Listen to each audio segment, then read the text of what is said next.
Welcome to day 3 of maths Wizard. और आज हम यहां से स्टार्ट करने वाले हैं क्वेश्चंस की प्रैक्टिस करना। ठीक है, तो यहाँ पे आप देख सकते हैं मैंने आप लोगों के लिए एक ये स्लाइड बनाया हुआ है जिसमें मैंने आप लोगों को दिखाया है कि अभी जो हम डिस्कस करने जा रहे हैं वो आपके पास 3 या फिर 4, ठीक है ना, 3 और 4 मार्क्स के जो क्वेश्चन है वो डिस्कस करने जा रहे हैं। ठीक है, हर एक टाइप के क्वेश्चंस को मैं आप लोगों के सामने लेकर आऊंगा।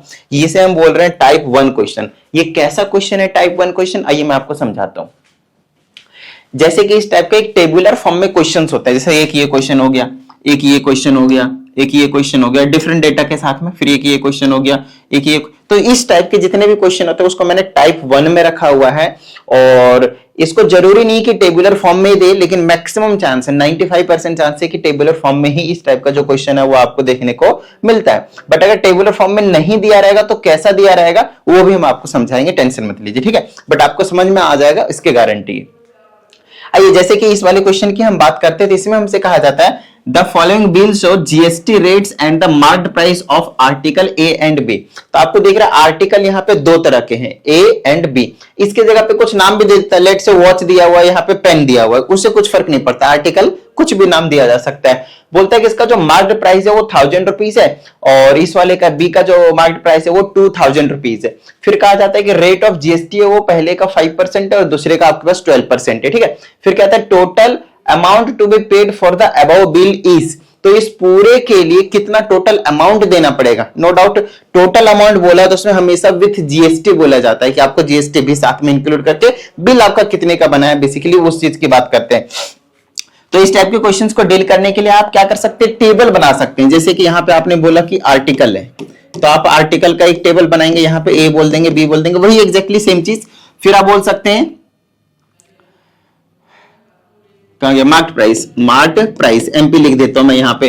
पहले का आपके पास ₹1000 है और दूसरे का आपके पास ₹2000 है। ठीक है, फिर आपके पास रेट ऑफ जीएसटी, यहाँ पे रेट ऑफ जीएसटी लिख देता हूं। पहले का 5% है और दूसरे का आपके पास कितना है, 12% है, 12% है। ठीक है, अब मेरी बात ध्यान से सुनिएगा।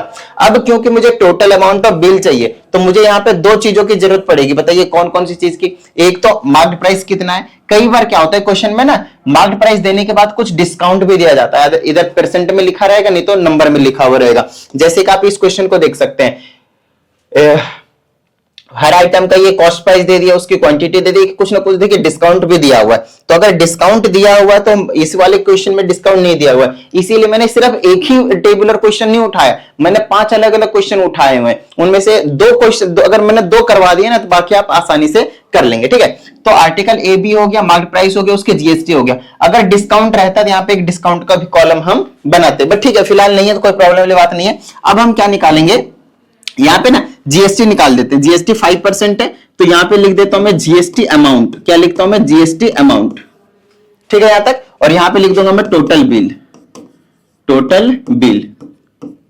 इस तरह से मैं भी आगे इस टेबल को ही आप एक्सटेंड कर सकते हैं, वही किया है मैंने। तो जीएसटी अमाउंट कितना है, 5%। तो 1000 रुपीज का 5% क्या होगा। लास्ट वाली वीडियो में मैंने आप लोगों के साथ क्या डिस्कस किया था, कैलकुलेशन। तो अब आप लोगों के लिए बिल्कुल आसान हो जाना चाहिए कि 5% ऑफ 1000 का क्या मीनिंग है। तो आप बोलोगे 5/100 इंटू में 1000। बोलो हाँ या नहीं, 2 0 कैंसिल, 5 से मल्टीप्लाई करेंगे तो आ जाएगा आपके पास 50 रुपीज। उस तरीके से 12% निकाल देंगे तो 12/100 इंटू 2000, 2 0 कैंसिल, मल्टीप्लाई किया तो 12 दूना 24, 240 रुपीज। बोलिए हाँ या नहीं। ये तो वेरी सिंपल वाली चीज हो गई आप लोगों के लिए। अब कहता है टोटल बिल निकालेंगे तो एक तो जितना मार्क्ड प्राइस था, डिस्काउंट तो हमें दिया नहीं, यही सेलिंग प्राइस हो गया, तो इसमें हम 50 रुपीज एक्स्ट्रा जीएसटी पे कर रहे हैं तो 1050 हमें पे करना पड़ेगा, 1050 रुपीज। वहीं पे 2000 का हम 240 रुपीज एक्स्ट्रा पे करेंगे जीएसटी, तो ये कितना हो जाएगा मेरे पास 2000 और कितना 2240, राइट। ठीक है, यहाँ पे अब इन सभी को हम क्या करेंगे, ऐड कर देंगे। तो टोटल अमाउंट ऑफ बिल जो हमें पे करना पड़ेगा, तो इनको ऐड कर देते हैं। 0 5 4 9 2 और ये आ गया 3। तो ₹3290 रुपीज जो है आपको पे करना पड़ेगा। क्या इतनी बात समझ में आई। चलिए, इसको आप करने के लिए अलग अलग 2 क्वेश्चन पूछा जाता है कई बार। मैं आपको हर एक तरह की चीजें बताऊंगा ताकि किसी भी टाइप का क्वेश्चन आ जाए आप आराम से कर दो। ये पहले मार्क्ड प्राइस को ऐड कर लीजिए, कितना हो गया 3000। कई बार ना क्वेश्चन ना सेपरेटली पूछा जाता है कि how much amount is paid, या फिर क्वेश्चन ऐसे अलग से पूछा जाएगा how much GST amount is paid. तो जीएसटी अमाउंट ये है आपके पास, तो 290 रुपीज, 290 रुपीज। बोलिए हाँ या नहीं। ठीक है, तो अगर सेपरेटली क्वेश्चन पूछा तो भी हम आंसर कर सकते हैं, और अगर कंबाइंड बिल पूछा तो भी हम कर सकते हैं। कंबाइंड बिल मतलब इसको आप क्या कर दीजिए, प्लस कर दीजिए, तो वही आ जाएगा 3290 रुपीज। बताइए हाँ या नहीं, कोई प्रॉब्लम वाली बात नहीं है, समझ में आ गया होगा, राइट। तो या तो आप इसको निकाल कर फिर दोनों को ऐड कीजिए, या फिर इस तरह से आप टेबुलर फॉर्म में कर लीजिए, कोई प्रॉब्लम वाली बात नहीं है। ठीक है, ये कहानी है आपके पास इस टाइप के क्वेश्चन में। आइए अगले क्वेश्चन की बात करते हैं। ज्यादा टाइम नहीं लगता इन क्वेश्चनों को, अगर आप देखें तो वीडियो चालू हुए सिर्फ 5 मिनट्स हुए अभी तक। ठीक है ना, तो 5 मिनट्स में आप नोटिस कर सकते हो, देख लीजिए क्या हो रहा है कि 5 मिनट्स में हमने एक क्वेश्चन उड़ा दिया सब कुछ बताने के बाद, और स्टार्टिंग में कुछ बातें भी करी थी हमने। अब इसमें भी ज्यादा टाइम नहीं लगा, ऐसे ही 3-4 मिनट के क्वेश्चंस होते हैं आपके पास। अब जैसे कि ये वाला है आपके पास सेम टू सेम, इसी को ना मैं आगे एक्सटेंड कर देता हूं, ज्यादा सही रहेगा। इसको मैं यहां पे ले आता हूं और एक और कॉलम बना देता हूं मैं यहाँ पे, जिस कॉलम की जरूरत पड़ेगी वो हम यहाँ पे लिख लेंगे। रेट पर आइटम दिया हुआ है कि एक आइटम का 180 रुपीज है और क्वांटिटी 10 है, तो रेट कितना हो जाएगा, रेट कितना हो जाएगा, रेट कितना हो जाएगा, रेट इसमें रेट से लिख देते हैं, रेट कितना हो जाएगा 1800। बोलिए हाँ या नहीं। जो प्राइस हो जाएगा, एक तरीके से रेट बोल रहे हैं, ध्यान से सुनिएगा। अगर आपके पास एक आइटम का 180 रुपीज है तो 10 आइटम्स का कितना हो जाएगा, 10 क्वांटिटी ले रहे हैं, है ना, 10 से इंटू कर लेंगे। जैसे कि आपने बोला कि भाई हमने एक चीज 10 रुपए का लिया और मैंने 2 चीज खरीदे तो 20 रुपए हो गए, तो 10 इंटू 2, सेम वही चीज और कुछ नहीं। ठीक है, चलिए तो रेट हमने यहाँ पे लेगा 1800 रुपए का, हमने कुछ खरीदा 1800 का, उस तरह से इससे इसको मल्टीप्लाई कर देंगे, 26 दूना 52, 5200 का खरीदा हमने, 5200 का खरीदा। उस तरह से इसको कर देंगे 21 या 93, 93, 9300 का खरीदा हमने। फिर इसे इसको मल्टीप्लाई कर देंगे 150, 300, 25, 50, 350, 350 और एक ये वाला 0, 3500 का हमने ये वाली चीज खरीदा। क्या इतनी बात समझ में आई? तो ये तो वो अमाउंट हो गए जो एक्चुअली जो आर्टिकल्स थे, या इसमें भी हमसे पूछा है कि टोटल अमाउंट ऑफ बिल। तो एक तो ये वाली चीज तो हमें पे करना ही पड़ेगा, इसको आप ऐड कर दीजिए पूरे को, इस पूरे को आप क्या कर दिए, ऐड कर दीजिए। लास्ट में डबल जी तो है ही सब में। 8 तो 10, 10 3 13 और 5 18 के 8 बच गए 1 2 5 7 12 12 12 3 15 और 9 24। फिर से एक बार ऐड ऑन कर लेते हैं, 2 0 8 2 10 3 13 13 5 18 8 बच गए 1 2 5 7 7 9 7 9 7 16 और 3 है, गलत ऐड कर दिया मैंने। 8 2 10 3 13 5 18 1 बचा, 2 5 7 9 7 16 3 19 ही हो रहा है। ये 24 कैसे लिख दिया मैंने, 19,800।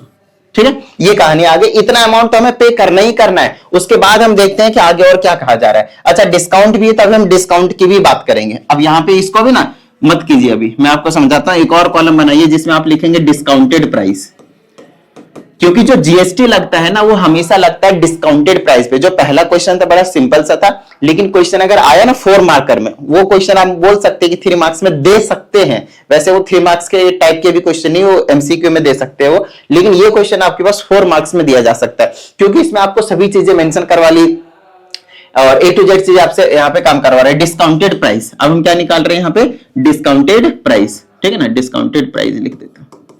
अब डिस्काउंटेड प्राइस क्या है वो देख लेते हैं। क्या पहले में कोई डिस्काउंट है, आप देख सकते हैं नहीं, तो इसका अमाउंट 1800 ही रहेगा। ठीक है, नेक्स्ट इसमें डिस्काउंट है 20% का डिस्काउंट है, 20% का डिस्काउंट है। तो आपको मैंने कल कैलकुलेशन में क्या सिखाया था लास्ट डे वाली क्लास में, कि या तो आप 20% इस वाले अमाउंट का निकाल कर टोटल में से माइनस करें, या फिर 20% अगर डिस्काउंट है मतलब हमें उस टोटल अमाउंट का 80% तो पे करना ही पड़ेगा। याद आया ना? ठीक है, तो इसका हम क्या निकाल लेंगे, 80%। तो 80/100 इंटू 52, 2 0 से 2 0 कैंसिल, 8 दूना 16 के 6 बच गए 1, 8 5 40 और 1 41। फिर से कर लेते हैं, और 1 0 ये वाला 4160 रुपीज, 4160 रुपीज आया आपके पास। ठीक है, चलिए इसमें कोई डिस्काउंट नहीं है तो 9300 ही पे करना पड़ेगा। नेक्स्ट इसमें फिर से हमारे पास डिस्काउंट है कितने का, 30% का, राइट।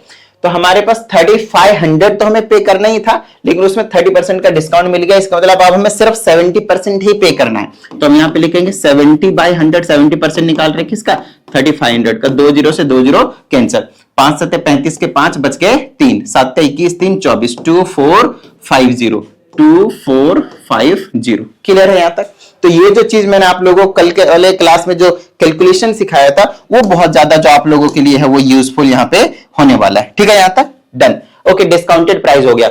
अब ये जो जीएसटी होता है ना, जीएसटी होता है वो हमेशा डिस्काउंटेड प्राइस पे लगता है, डिस्काउंटेड प्राइस पे लगता है। ठीक है, यहां तक।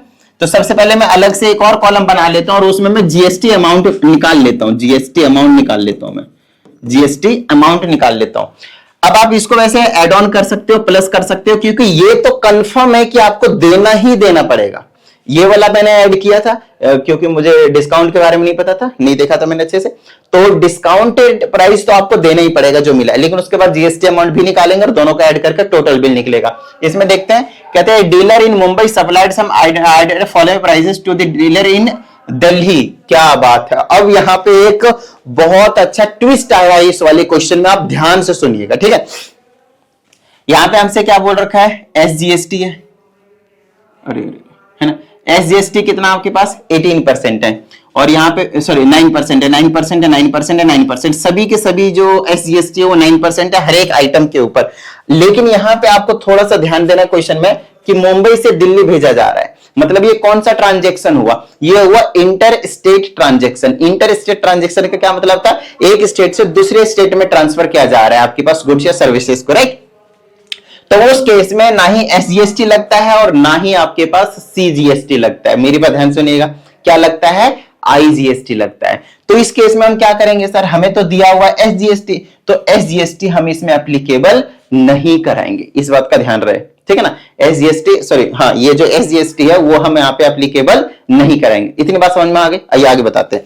तो अब आइए फटाफट देखते हैं कि जीएसटी अमाउंट कितना आ रहा है हर एक के केस में। ठीक है, देखिए 9% एसजीएसटी है, तो आपको पता है अगर एसजीएसटी कहीं पे आता है तो वहां पे सीजीएसटी भी आना कंफर्म है, क्योंकि ये आपके पास 50% होता है और ये भी आपके पास 50% होता है। तो 100% कितना हो जाएगा बताना जरा, 100% हो जाएगा 18%। अब बोलोगे सर ये कैसे आ गया, ध्यान सुनिएगा, 9% एसजीएसटी है तो 9% सीजीएसटी भी तो होगा, तो टोटल जो जीएसटी रेट हुआ वो कितना हुआ, 18%। लेकिन हमें भी पता है पहले से कि यहाँ पे इंटर स्टेट ट्रांजैक्शन है, ना ही एसजीएसटी आएगा ना ही सीजीएसटी आएगा, बस इस जीएसटी का जो नाम है वो चेंज हो जाएगा। जीएसटी तो पे करना पड़ेगा भाई, मेरी बात ध्यान सुनिएगा, अगर कोई भी गुड्स एंड सर्विसेज को परचेज सेल किया जा रहा है तो जीएसटी तो पे करना पड़ेगा, बट जस्ट नाम चेंज हो जाता है। इस केस में सीजीएसटी और एसजीएसटी जो है वो एक्ट नहीं करेगा, लागू नहीं होगा, बट आईजीएसटी तो रहेगा। और आईजीएसटी कुछ और नहीं होता है, टोटल जीएसटी, सीजीएसटी और एसजीएसटी साथ में होता है। मतलब जीएसटी रेट आपकी बार यहाँ पे 18% गिवन है, 18%।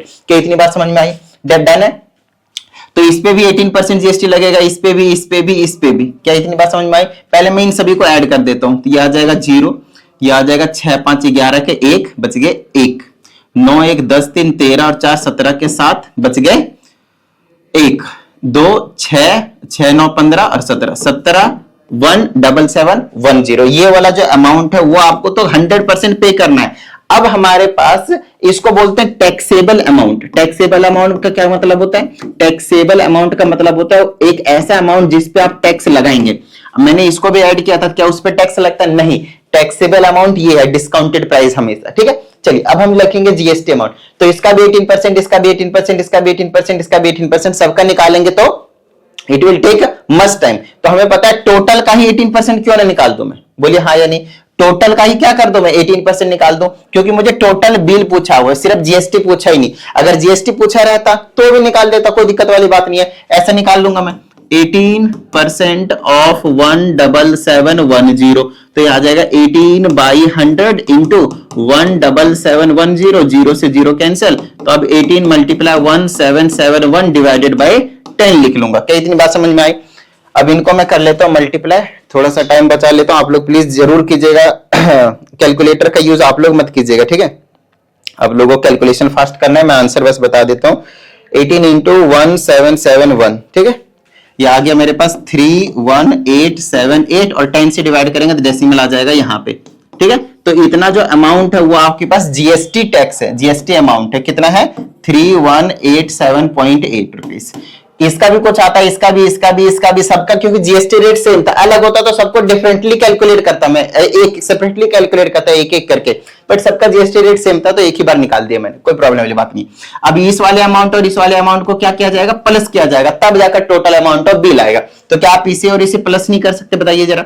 तो 17710 और आ जाएगा 3187.8, यहां पॉइंट लगाकर जीरो लगा सकते हैं, यह आ जाएगा आपके पास 8, विजिबल है क्या, हाँ दिख तो रहा है, ये आ गया 8, ये आ गया 7, ये आ गया 9, ये आ गया 8, ये आ गया 0 और ये आ गया है, सही कर रहा हूं ना, 07982, तो ये हो गया 20897.8। इतना अमाउंट जो है आपको टोटल अमाउंट जो है वो देखने को मिलेगा, ये फाइनल बिल अमाउंट जो आपको देखने को मिलेगा। क्या इतनी बात समझ में आई, डन है, समझ में आ गई बात। अच्छा, इसको मैं और दूसरे तरीके से कैसे कर सकता था बताइए जरा, इसको आप ऐसे और कर सकते थे, क्योंकि ये 100% अमाउंट है, खुद का बोलिए हाँ या नहीं, हाँ सर, और 18% और इसमें हमें जीएसटी लगाना है, तो मैं डायरेक्टली 118% निकाल सकता था। मैं डायरेक्टली क्या करता, 118% निकाल लेता, 118 बाई 118% हो गया इंटू किसका, 17710 का, तो इसको सॉल्व करते डायरेक्टली यही चीज आ जाती, वो कोई दिक्कत वाली बात नहीं, मैंने आपको ये चीज कल बताया हुआ, तो आपको जो अच्छा लगे वो आप कर लीजिएगा, कोई प्रॉब्लम वाली बात नहीं है। इस क्वेश्चन में हमने थोड़ा सा टाइम दिया ताकि आप लोगों को हर एक चीज जो है वो इसमें समझ में आ जाए, सभी चीजें मैंने आप लोगों को समझा दिया, जितनी चीजें इसमें पूछी जा सकती थी, ठीक है। अब अगर मैं इस वाले क्वेश्चन की बात करता हूं, तो क्या ये क्वेश्चन बहुत बड़ा मुश्किल वाला क्वेश्चन है, अभी बताना जरा, देखना जरा, ये वाला क्वेश्चन क्या बहुत ज्यादा मुश्किल है। इसमें क्या क्या बोला है कि एमआरपी इतना इतना दे रखा है, डिस्काउंट 30% दे रखा है, ये सीजीएसटी इतना दे रखा है, कहां find the amount for intra state with in the same state, with in the same state है, मतलब सीजीएसटी दिया तो एसजीएसटी भी लगेगा, वो भी 6% लगेगा, 9% लगेगा, 14% लगेगा और 2.5% लगेगा। क्या इतनी बात समझ में आई आप लोगों को, डन है। मतलब ओवरऑल अगर जीएसटी में कैलकुलेट करूंगा तो 12%, फिर 18%, 14 फिर 28% और 2.5 5%, हर एक अमाउंट पे इतना लगेगा जीएसटी अमाउंट। सीजीएसटी और एसजीएसटी आप सेपरेटली कैलकुलेट कर सकते हैं, लेकिन इसमें क्योंकि बिल निकालने के लिए बोला है तो डायरेक्टली आप जीएसटी टैक्स बोलकर या फिर जीएसटी अमाउंट बोलकर 12%, 18%, 28% और 5% कैलकुलेट कर सकते हैं। तो एमआरपी तो 1200 था, है ना, यहाँ पे लिख देता हूं मैं एमआरपी, फिर से आपको एक टेबल बनाना पड़ेगा। एमआरपी कितना है, 12,000, फिर 15,000, फिर 9,500, फिर 18,000, ठीक है, 18,000। उसके बाद क्या बोला, डिस्काउंट है, परसेंटेज में 30%, यहाँ पे डिस्काउंटेड प्राइस, क्या ये डीपी है, डिस्काउंटेड प्राइस, तो मुझे 30%, देखो 30% का डिस्काउंट देना है, तो मुझे इसके इस अमाउंट का 70% ही देखना पड़ेगा, तो 70% ऑफ 12,000, 2 जीरो कैंसिल, 12 पचे 60, 12 छक 72, 12 सत्ते 84, 84 और 1 जीरो यहां से 1 जीरो यहां से, 8,400 आया, ठीक है।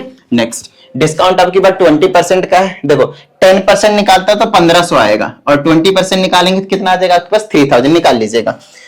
तो 3000 का डिस्काउंट करेंगे तो 12,000 आपको और पे करना पड़ेगा। नेक्स्ट 30% का डिस्काउंट है, 30% का डिस्काउंट दे रहा हूं, इसका मतलब 70% इस अमाउंट का निकालना है, तो 70 बाय 100 9,500, 2 जीरो कैंसिल, 7 पचे 35 के 5 बच गए 3, 9 सती 63 और 3 66 और एक आ गया 0, 6,650, 6,650 रुपीज। फिर 18,000 का कितना निकाला, 40% डिस्काउंट मिल रहा है भाई, 40%। अच्छा, तो हमें कितना निकालना पड़ेगा, 60%, तो 60% किसका, 18, क्योंकि 40% तो डिस्काउंट ही है ना, 18,000 का, 0 से 0 कैंसिल, 18 95, 18 छक 108, 1010, 10,800, तो 10,800 पे करना पड़ेगा, 10,800 पे करना। क्या इतनी बात समझ में आप लोगों को, डिस्काउंटेड प्राइस पड़ गया।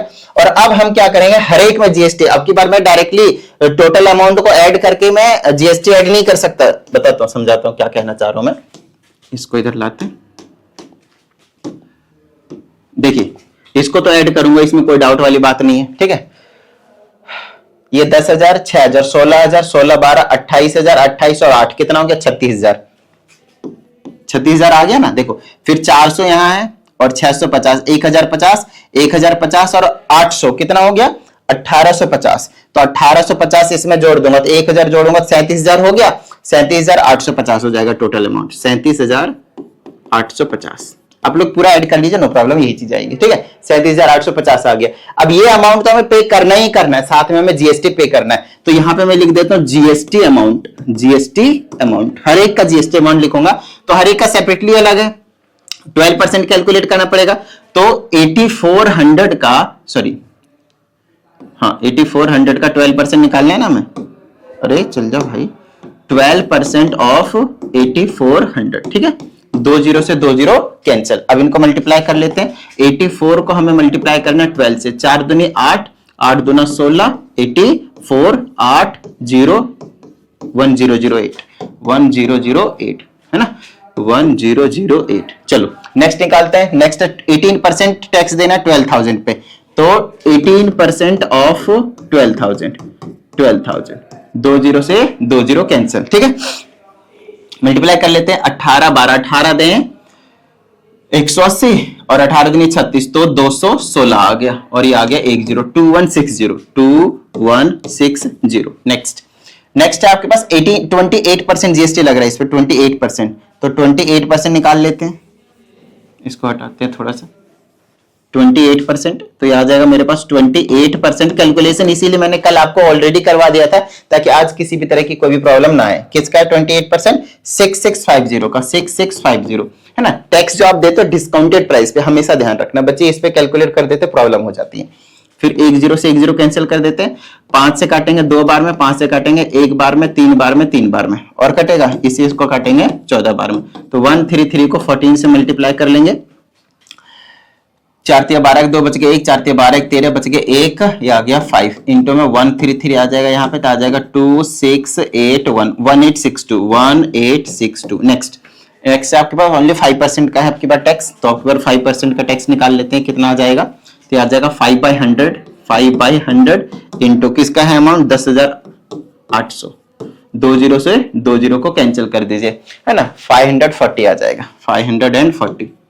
क्या इतनी बात समझ में? अब इनको ऐड कर लेते हैं, 8 तो 10 के 0 बच गए 1, 7 6 13 और 4 17, 7 बच गए 1, 2 10 15 बच गए 1, और 4 और 1 बच गया 5, 5570 रुपीज जो आपके पास टैक्स अमाउंट जो है वो जाने वाला है। अब इसको और इसको बस प्लस कर लीजिए, टोटल बिल का जो अमाउंट है आपको देखने को मिल जाएगा। बताइए किसी भी तरह की कोई प्रॉब्लम? आई डोंट थिंक कि आप लोगों को कोई भी प्रॉब्लम आया होगा इन 3 क्वेश्चनों में, राइट।